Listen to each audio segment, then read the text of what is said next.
Tapi sebenarnya dia adalah dukun yang berkopiah dan berjubah. Assalamualaikum warahmatullahi wabarakatuh, sahabat-sahabat. Seorang podcaster waktu sembang dengan orang bengap nampak dia cerdik sikit. Tapi bila mai seorang ustaz campur dukun, tiba-tiba dia kena rasuk. Siap mengaku bukan Islam. Hujung-hujung ustaz dukun itu Islamkan dia dan bubuh nama yang Islami. Ada yang kata betul benda tu sebab mata dia nampak terbeliak dan tak berkedip. Padahal berapa banyak kedipan mata yang telah direkodkan dalam podcast berkenaan. Kalau saya kata ia adalah pembohongan publik secara terang-terangan dengan mengambil kesempatan atas kebodohan sebahagian orang. Sahabat-sahabat, Islam bukan agama yang dibina atas sensasi dan viral. Islam dibina atas ilmu dan dalil. Ayat pertama yang diturunkan kepada Nabi Muhammad SAW adalah Iqra, bacalah. Dan kita semua tahu membaca gerbang ilmu. Bahkan Nabi Adam AS apabila Allah Ta'ala menciptakan baginda, Allah Ta'ala muliakan dia dengan ilmu. Allah Ta'ala sebut وَعَلَّمَ آدَمَ الْأَسْمَاءَ كُلَّهَا ثُمَّ عَرَضَهُمْ عَلَى الْمَلَائِكَةِ فَقَالَ أَنْبِئُونِي بِأَسْمَاءِ هَؤُلَاءِ إِنْ كُنْتُمْ صَادِقِينَ. Dan dia mengajarkan kepada Adam nama-nama semuanya. Kemudian dia memperlihatkan, kemudian Allah Ta'ala memperlihatkannya kepada para malaikat lalu berfirman, beritahulah kepadaku nama benda-benda ini jika kamu benar. Apabila para malaikat tidak dapat menjawab, mereka mengakui dengan berkata, Subhanaka la ilma lana illa ma 'allamtana innaka antal alimul hakim. Maha suci engkau ya Allah, kami tidak mempunyai pengetahuan selain daripada apa yang engkau ajarkan kepada kami. Sesungguhnya engkaulah yang maha mengetahui lagi maha bijaksana. Sahabat-sahabat, kemudian Allah Ta'ala memerintahkan Nabi Adam AS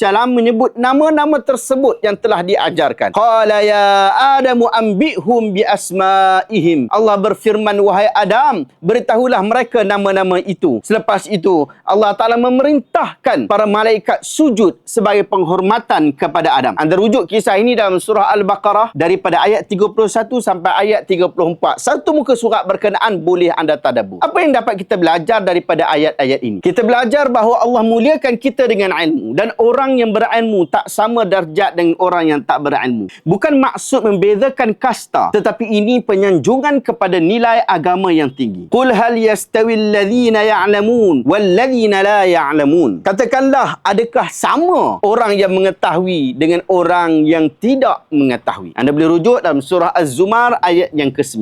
Orang berilmu tidak akan mudah diperbodohkan. Mereka akan bertanya, mereka akan mempersoalkan, mereka akan menguji apa-apa dapatan yang mereka terima. Sehinggalah ilmu itu datang dengan keyakinan, bukan lagi dengan rasa was-was atau diambil secara sambil lewat. Sahabat-sahabat, apatah lagi jika ia berkaitan dengan isu-isu ghaib yang berada di luar kemampuan manusia untuk menilainya. Apatah lagi yang berkaitan dengan jin yang melihat mereka pun kita tak mampu. Apatah lagi nak mengetahui hakikat mereka dengan sebenar-benarnya. Sahabat-sahabat, Allah SWT telah menetapkan satu kaedah yang besar. Alimul ghaib fala yudhiru ala ghaibihi ahada illa man irtada min rasul. Dialah Tuhan yang mengetahui perkara ghaib dan dia tidak memperlihatkan perkara ghaib itu kepada sesiapa pun kecuali kepada rasul yang diredainya. Surah Jin ayat 26 hingga 27. Maknanya, manusia biasa tidak memiliki akses kepada ilmu ghaib. Maka apabila seseorang dia sebut, dia kata, jin ini cerita kepada aku, jin ini cerita kepada aku tentang sesuatu,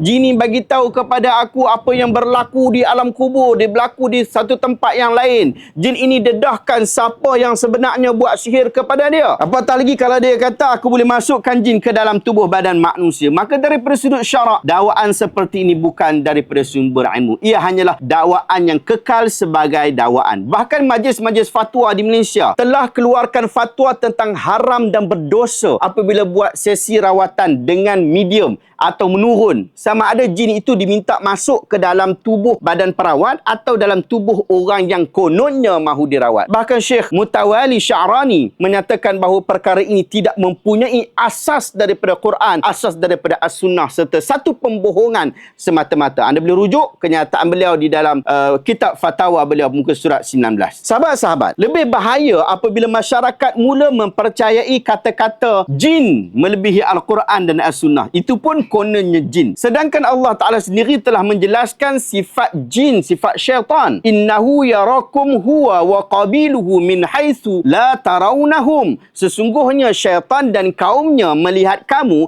dari arah yang kamu tidak melihat mereka. Surah Al-A'raf ayat 27. Mereka mempunyai kelebihan yang kita tak ada. Mereka mampu menipu. Mereka mampu memperdaya. Mereka mampu untuk berpura-pura. Lalu bagaimana mungkin seorang Muslim mukmin menjadikan kata-kata jin sebagai satu hujah? Itu pun kalau betul itu jin. Tapi kalau itu adalah influencer yang berbohong, bagaimana pula? Sedangkan prank pembohongan pun mereka biasa buat. Takkan nak bohong kena rasuk dengan jin. Ini satu perkara yang remeh. Sahabat-sahabat, sebahagian podcast hari ini cuba menghasilkan drama yang tidak berpatutan. Kononnya ketika sedang berbual, tiba-tiba seseorang itu kena rasuk. Dia menjerit ke, dia keluarkan gaya yang tak biasa, buat suara yang berubah. Kemudian jin tu mula memberikan ceramah. Dan bila itu berlaku, semua jadi takut, termasuk orang yang menonton. Akhirnya video mendapat jutaan tontonan. Persoalannya sahabat-sahabat yang perlu kita berfikir, mana mungkin, mana bukti bahawa itu benar-benar jin? Adakah semua perubahan suara tukar daripada suara biasa kepada suara garau itu adalah jin? Adakah semua jenis jeritan itu ialah rasukan? Adakah semua jenis pengsan itu ialah gangguan makhluk halus? Hakikatnya tiada siapa mampu membuktikannya. Malah dalam bidang psikiatri, terdapat pelbagai gangguan mental yang boleh menyebabkan perubahan kepada tingkah laku, behavior, kepada identiti, emosi dan juga suara. Ia terbukti dalam kajian-kajian sains yang memang boleh dicabar. Justru itu sahabat-sahabat, sebagai seorang Muslim yang berilmu, tidak boleh tergesa-gesa menghukum setiap keadaan luar biasa sebagai itu adalah rasukan jin. Syariat mengajar kita berlaku adil dan tidak membuat dakwaan tanpa bukti. Jangan percaya hanya sekadar-kadar kita melihat itu seolah-olah perkara luar biasa. Dan sahabat-sahabat, lebih pelik lagi, ada jin yang sangat rajin datang podcast. Dia boleh direkod dan kemudian tayangkan semula. Boleh ditemu bual secara panjang. Boleh betulkan pula mikrofon. Boleh menjawab semua soalan dengan waras. Boleh jaga penampilan, jaga cakap, jaga mulut. Kalau beginilah keadaannya, jin itu bukan lagi dalam makhluk gaib. Dia termasuk dalam cerita-cerita mampu, merepek dan meraban. Kalau betul ada rasukan seperti ini, ajak masuk podcast, kita sembang sama-sama. Sahabat-sahabat, sebenarnya saya tak mahu panjang lebar berbahas tentang boleh ataupun tidak jin merasuk manusia. Kerana ulama' bersisih pendapat tentang isu berkenaan. Majoriti ulama' mengatakan boleh terjadinya rasukan. Tetapi sebahagian yang lain seperti Imam Ibn Hazm Al-Andalusi, Imam Ar-Razi, Dr. Yusuf Al-Qaradawi, Syekhul Azhar, Syekh Muhammad Shaltud, Syekh Muhammad Abduh mengatakan, mereka menegaskan bahawa tidak ada bukti yang sahih daripada Quran dan hadis mutawatir yang membuktikan bahawa jin dapat menguasai tubuh manusia secara literal. Tapi sahabat-sahabat, kita asingkan isu itu kerana pada saya itu isu akademik yang daripada sudut relevannya, dia tidak relevan dalam kebanyakan apa yang berlaku di dalam masyarakat. Dan tak guna kalau kita bincang isu ni sehingga akhirnya tak beri manfaat apabila akhirnya ia hanyalah dapat memberikan keuntungan kepada pembohong, tambahkan lagi pembohongan. Sahabat-sahabat, ada juga yang menggunakan alasan kami berdialog dengan jin supaya masyarakat jadi insaf dengan dialog tersebut. Lalu kami rekod dan kami sebarkan dan kami letak AdSense. Adakah Nabi SAW pernah mengajar kaedah seperti ini? Adakah para sahabat membuka majlis temu bual, interview dengan jin? Adakah imam-imam hadis mengumpulkan riwayat daripada jin yang pernah bertemu dan mendapat dakwah langsung daripada Rasulullah SAW? Pastinya jawapannya tidak. Walaupun kalau kita fikir secara mungkin, ia mungkin berlaku sebab ada jin boleh hidup ribuan tahun, sedangkan beza kita dengan Nabi Muhammad baru 1400 tahun. Sudah pasti ada jin yang dapat bertemu dengan Nabi Muhammad dan menceritakan kepada kita. Tetapi adakah para ulama menggunakan hal itu? Tidak. Bahkan lebih membimbangkan, sebahagian masyarakat mula ketagih konten-konten macam ni. Mereka tak seronok nak dengar tafsir, tak seronok nak dengar hadis, tak seronok nak dengar pengajian-pengajian fiqh dan berilmu. Tetapi apabila tajuknya pergi letak dekat situ, sesi jin bercakap, kawan ni kena rasuk dengan jin, podcaster kena rasuk dengan jin, lalu bercakap dengan suara jin, jadi jutaan orang akan menonton. Inilah musibah apabila hiburan mengalahkan ilmu. Sahabat-sahabat, Nabi SAW memberi amaran keras kepada kita. Man ataka hinan aw arrafan fasaddaqahu bima yaqul faqad kafara bima unzila ala Muhammad. Sesiapa yang mendatangi tukang tili atau ahli nujum lalu mempercayai apa yang dikatakannya, maka dia telah kufur terhadap apa yang diturunkan kepada Nabi Muhammad SAW.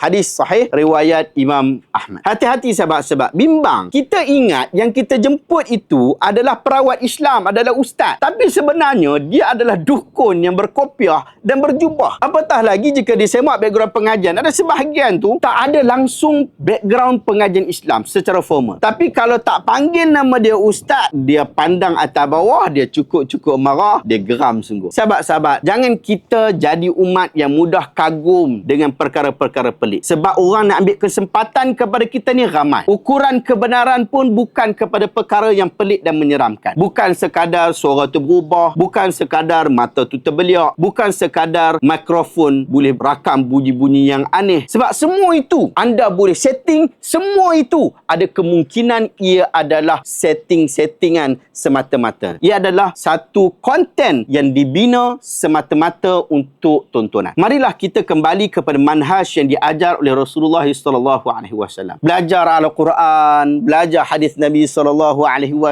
belajar akidah, belajar sirah baginda Nabi SAW, belajar tentang fiqh, belajar tentang hukum hakam. Jangan habiskan umur mengejar cerita jin yang tidak dapat dipastikan kebenarannya. Muhammad SAW.